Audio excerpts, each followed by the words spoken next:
the dog. Uh, I, I had somebody for work ask me if I could do something, and my response was, I can't. I have to take my kid to the vet.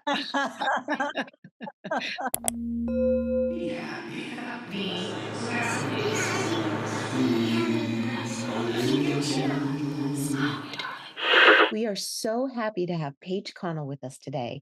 She helped us with the invisible load. I love that. So happy that you found her, Shelly, and brought her on. I think that it is such an important conversation that is never had.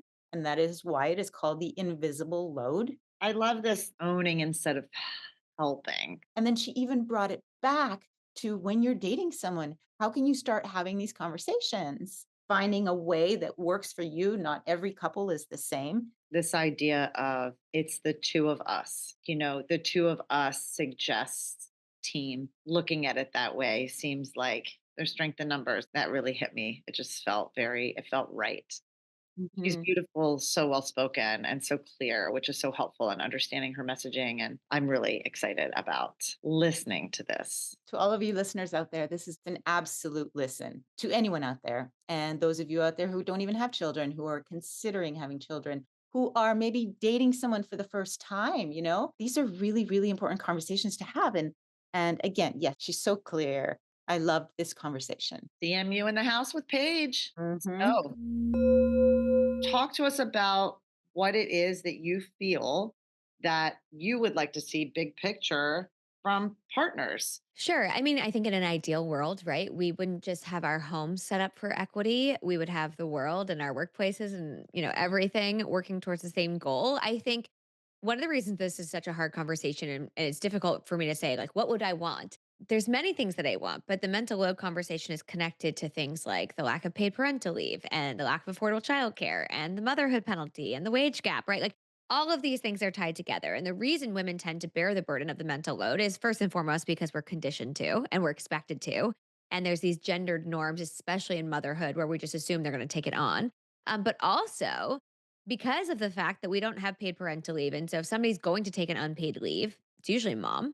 And during that time, she takes on a lot of work and she doesn't get to hand that back at the end of her maternity leave, right? There's no like transition of the responsibilities. And so slowly over time, she is seen as this default person and she takes on more and more work. And so, in an ideal world, we would have men very, very involved from the get go, even before kids are there, right? I think this starts even when you're thinking about marriage or thinking about becoming parents. I always tell people, when it came time to try to conceive, I was tracking my ovulation and researching prenatals and scheduling doctor's appointments and getting my blood drawn. And my partner was just kind of there waiting to be told what to do along the way.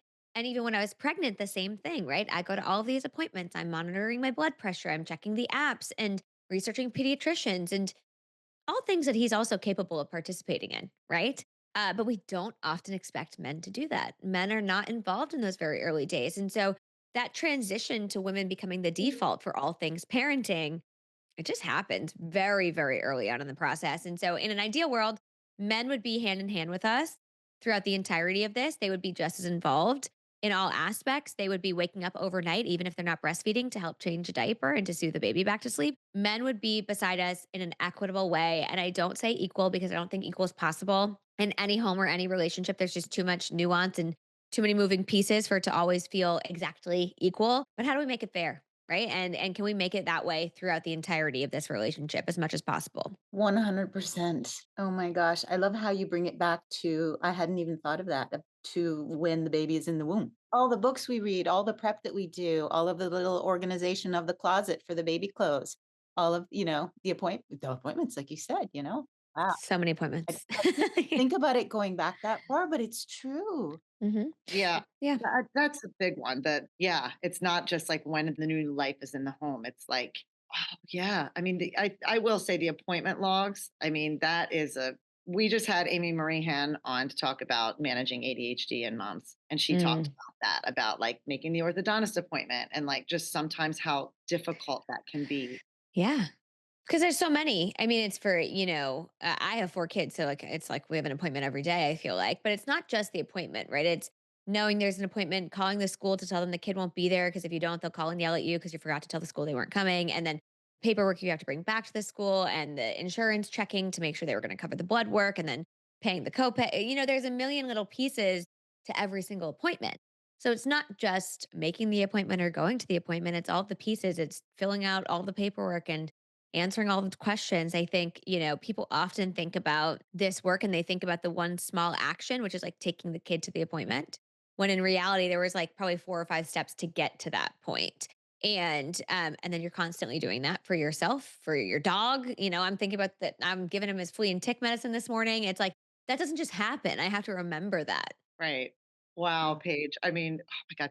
Okay. So talk to us a little bit about what inspired you to take action on all of this? Yeah, I was just living it. I think for me, partially the reason I became desperate to do something was because I became a parent like 6 or 7 months before the pandemic. And so I was really thrown into With your first? motherhood. So yeah, my oldest two, we were foster parents. So we were fostering our two oldest, and then a pandemic hit, and then I was pregnant. And then we adopted them 6 months later, and then I gave birth 3 months later, 4 months later, something like that. So I went from no kids to 3 kids in a year, basically, which Right. is a lot. And throw a pandemic on top of it, right? Working from home with your kids, all of those things. My husband is a first responder, so he was never able to work from home. Not one day during that pandemic.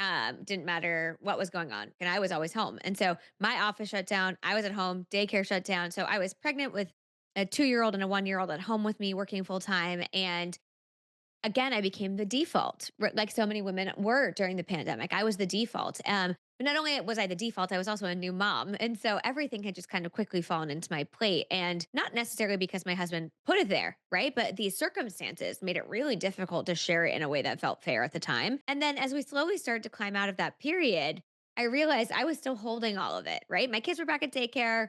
I was working full time, but somehow I'd become responsible for every meal, and I'd become responsible for every doctor's appointment, and I'd become responsible for every email communication with a school or a doctor, any of those things.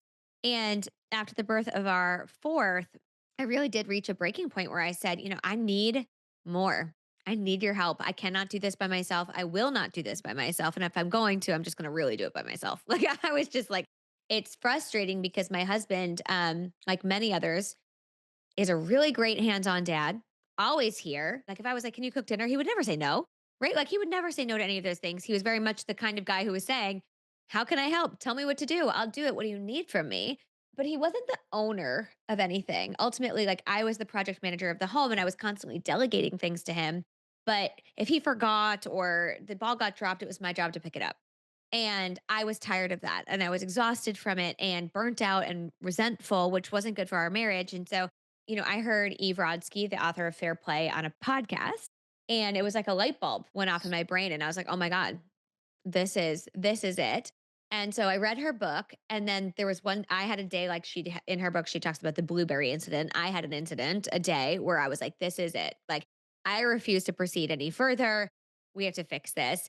And we just started working on it. We read Fair Play, we did the game, and then I don't, that wasn't the end all be all for us. That wasn't the only solution, but it was our starting point, and it really was what got us going, working towards equity, and that was almost exactly 3 years ago. Wow. Yeah, because I was going to ask you who would you feel inspired you also to take a little Yeah. charge of this publicly. And so that's interesting because we've had conversations about Eve Rodsky before We've too. talked about Eve. Yeah. Yeah. Yeah. Yeah, I love even her work, and I think it's a really great starting place. I often hear from people, I do want to make this note that they'll say, like, we did fair play, but it didn't work. Or we tried fair play, but it wasn't enough. Or, yeah, fair play, but my husband has ADHD, whatever it might be, right? There's like a version of that conversation. I always tell people there are all different tools and methods and resources out there for you. And now more than ever, people are talking about the mental load. Like, literally on my desk is another book about the mental load. Like, there's a million books and apps and all the things. Take what works for your family, right? So don't try to force your family into a method. Take from that method what works for your family, right? So I love fair play. We don't follow that to a T in our home. We took what worked and we left what didn't, and we proceeded from there. And that is really how I encourage people to have these conversations, which is, all of our homes are unique. There's a lot of nuance to this conversation, and we can learn from a lot of different places and figure out what works for our homes. But, I think for all of us, there's a starting point.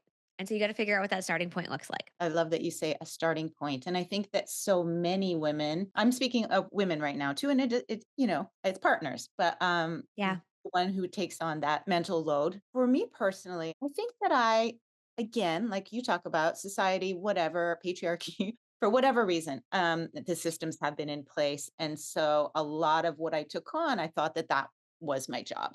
And Mm, because my husband was working full time and very long hours in television, wouldn't come home till late at night. It became I was the manager of the household, but I was yeah. also doing my work at the same time. Luckily, I could work from home. And without even realizing it, I had taken on so much. And we are now in divorce process. I think, probably a little over 6 months that we've had separate households. And Mm, this is with all the respect in the world to my ex. We have a great relationship. But I found it so interesting when, we were having these conversations about custody, and even our mediator would say, okay, so we need to onboard him. It's like an onboarding process. And I loved that word onboarding because when I started thinking about it's not just, let's say, 50% or 30% of just taking the children, it is everything on top of it. And then we started, God bless him, he's now like, wow, I didn't realize, yeah. right? The Yeah. of the appointments, the arranging of the play dates, the connection Mm, with the other parents so that you can make the play dates. He's like, yeah. he's like, I'm actually not that close to a lot of these parents, and it's not his fault. A lot of it was I just took it on. And this whole like revelation has been one for us that is just incredible. This is why I'm so happy you're here. Help other couples get to a place where they can have these discussions before it's too late. Yeah. I guess you said like it's a starting point. Have the conversation. Okay. First and foremost, I agree. I think the sooner we can have these conversations, the better. I think you don't have to have kids. You don't have to be married. You can be dating. You don't even have to live together to have these conversations. I think about stuff. A young girl reached out to me. She was 23, 24, I don't know, in a serious relationship. And she said, I'm worried about this stuff. And I said, I get it. I'd be worried too. Because I married a guy I'd been with since I was 16. I thought I knew, right? I thought I knew what he was like and I thought I knew what it was going to be.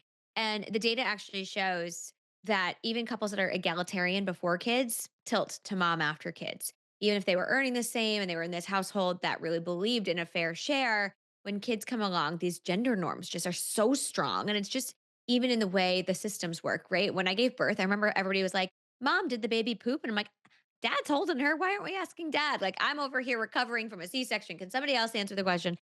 Like, the assumption is like mom knows. And I Right. did. I knew, but there was no inclusion of him in that conversation.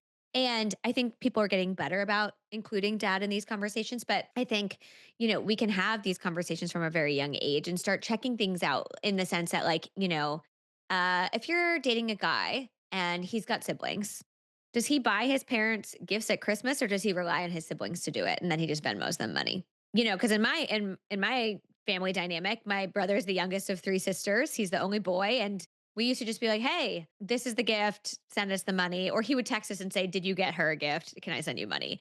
And the assumption was that we were doing that work, carrying that mental load for him. And I'm happy to say my brother has come a long way. Last year, he came up with the gift idea. He's like, "I've got a good idea." I don't know if his wife came up with it or if he did. Regardless, he presented it Regardless, he did it. he Yeah. presented it to the siblings, right? But I think that's an important part of this. This doesn't just exist in romantic relationships. It doesn't just exist in parenting. It Right. exists well before that. And so we can start to kind of identify these things early on and ask questions of the people we're dating, like, what was your home like? And if they say, oh, my mom was amazing, she was the rock, you go, oh, okay, what does that mean, the rock? Like, did she, you know, what do you think it looks like to be the rock of a family? I want to know what that means to you. Does it mean I do all the laundry? Does it mean that I'm a support system emotionally? You can start to have these conversations. But I think logistically, when it comes to actually doing the work, when you live with somebody or you have kids, you have to make that invisible labor visible. So, in whatever way that works for you. So, for me, I have an iPhone. There's a reminders app that is a default app on your iPhone. I use that app and I keep track of every single thing that pops into my brain. So, I'm looking at it right now and it says, get my son's blood pressure checked because he's on a new medication. I have to check that. Buy new shoes for my 3-year old because her feet are getting too big. Give a book to a friend. She asked for that book. Like, it's just a reminders list of all of the things that I have to do. And I'm looking at it now Today I have 11 tasks, but I have 43 total things listed here. Now, do you So share that with your husband? this is just mine. No, my husband has his own. So my husband does not like a reminders app. He likes to use like a physical paper. My husband has ADHD. He likes the act of like writing it down, having it on paper, checking it off, and starting new every single day. I like the digital version. And I tell people this all the time. What works for him doesn't have to work for me. What works for me doesn't have to work for him. But you need to be able to make this invisible labor visible and be able to share it with each other. Look at it and say, hey, these are the things that we have going on. This is the work that's happening, and so this is my to-do list. He has his to-do list and it's just as long as mine, right? Because we share this work together. But when we started, the way we did it was Eve has a game that goes along with the book, Fair Play, which is a deck of cards. That didn't work for my brain. It wasn't how I operate. But what I did was I basically took the idea of that game and I put it into a spreadsheet instead. And so we listed everything that happens in our house, all of those tasks, and then put our names next to the ones we owned. And then we said, does this feel fair? And when we looked at it, at the time I had, I think, 65 and he had 15. And we're like, well, that doesn't feel fair. Right? That doesn't feel Right. like when you look at the numbers, it just isn't fair. And so from there, we started to work through it. But you have to really be able to look at it and quantify it, because what often happens is women come to their husband and they say, I'm burnt out, I'm exhausted. And he says, well, what can I do? How can I help? Tell me what to do and I'll do it. And then she goes, I don't even know where to start, because if I give you this task, that task is tied to 16 other tasks. And I don't know how to give you all of that right now. And so instead I'm going to say, can you empty the dishwasher? And that's really not going to get me anywhere at all. So, it is it's a layered conversation and we have to treat it that way. You're Well, so and right. I always say this though, right, Cher? I always say like that I appreciate the like, what can I do to help? But I always say that's one more thing that I have to do is to think about the things that I have to ask you to do or tell you to do or whatever it is. And that adds to my mental load big Mhm. because, I also have ADHD, so I have my own ways of doing things. And Yeah. I have to add one more thing. I just feel like, I'm not able to manage that load. So my gripe with that is as much as it's well intended, it also feels like, tell me how I can help. Maybe the thing is, here, look at the spreadsheet. Well, I think when you ask somebody how I can help, essentially what you're saying is it's your responsibility. I'm just here to help. You own this, but I'm the helper, right? So, and what happens is, it might have been something like if I said to my husband, "Hey, can you call the plumber?" And, we'll just use that as an example. "Hey, can you call the plumber?" And then he's like, "Yeah, absolutely, no problem." And then 2 days later I go, "Hey, did you schedule the plumber?" He goes, "Oh, shoot, I forgot." "Yes, I will do that." And then I say, "Okay, cool, great." And then he schedules the plumber and I have to be home when the plumber's here, but he doesn't add it to the calendar. And now I'm saying, hey, when is the plumber coming? Okay, the plumber's coming on this day. Okay, well, I had a work meeting. So well, now I have to move my, it's a whole thing, right? So what it did was it kept the accountability and the responsibility of the task with me, even if he physically called the plumber, right? Like it would have just been easier for me to call the Right. plumber. You can just call the plumber. Right. Right. And so what actually has to happen is your partner has to be accountable to the entirety of that task. It's his job to know the plumber has to be called, call the plumber, add it to the calendar, make sure that I'm available, check with me. Am I available to be there with the plumber on that day? And really see that whole task through. Dinner's a good example. One of the first things my husband said he would do is dinner. He's like, I don't mind cooking. And it's so funny because he's eating his words now. I don't mind cooking dinner. I love cooking dinner. Easy. I said, great, you cook dinner. But every single day he would come to me and he would say, what should I make? And I was like, Right. do not make me responsible for what you're making. Like if you are cooking dinner, you have to meal plan. You have to know what's in the fridge, what's in the pantry. You have to keep an inventory of what the kids are going to eat, what they don't eat. Like this is your job. And because if I tell you to make something and then all the kids hate it, it's my fault. And like then I'm still accountable to a portion of dinner and you didn't have to think about it, right? You just cooked it. And cooking's not the hard part. That's the easy part. It's being the person who's always thinking about dinner. And so now here we are 3 years later and my husband's like I absolutely hate cooking dinner. Ah, and and we both do. And so we've collectively decided that a few nights a week we're going to do meal kits. It's also we're in a phase of life with sports and we're like who has the time to cook a full dinner? Collectively we've decided that, but it's funny because I think a lot of men will say, that's not hard. I'll do that. And then when yeah. they're actually responsible for every aspect of a task, they go, okay, I get it now. This is actually a lot of work. This is not just cooking dinner and spending 40 minutes. It's the constant knowing of what people like, what they don't like, what meat we have, what we don't have, when we have to go to the store, what's on the grocery list, like the whole thing. And so I know a lot of women also dislike the word help because it insinuates that it's their job. So it's not helping, it's owning, really fully owning something and being accountable to it that actually allows your partner to not think about it. I don't think about the groceries, for example. My husband does I don't think about the groceries. If we run out of something, I'll tell him, but I don't have to wonder if he's doing it and when he's doing it. I just know he's going grocery shopping, and it's not really something I have to constantly be keeping track of. Love that shift in word, owning versus helping. Mm, That's great. Very clear. that's the goal. Creative Mamas Unplugged is produced by Breatheasy Productions with music by Jeremy Jurin. If you enjoyed this episode, please don't forget to give my mama 5 stars and keep coming back. Thanks to us kids, there are plenty of stories to tell, and you are not alone. We are inspired by you. Thank you for joining our Creative Mamas community. Please give us a 5-star rating, leave a comment, support Creative Mamas Unplugged on Patreon to get your name in the credits, receive extra content, and earn some fun prizes. With this, we can keep creating, uplifting, and growing this incredible community together. We love you so much. Applause!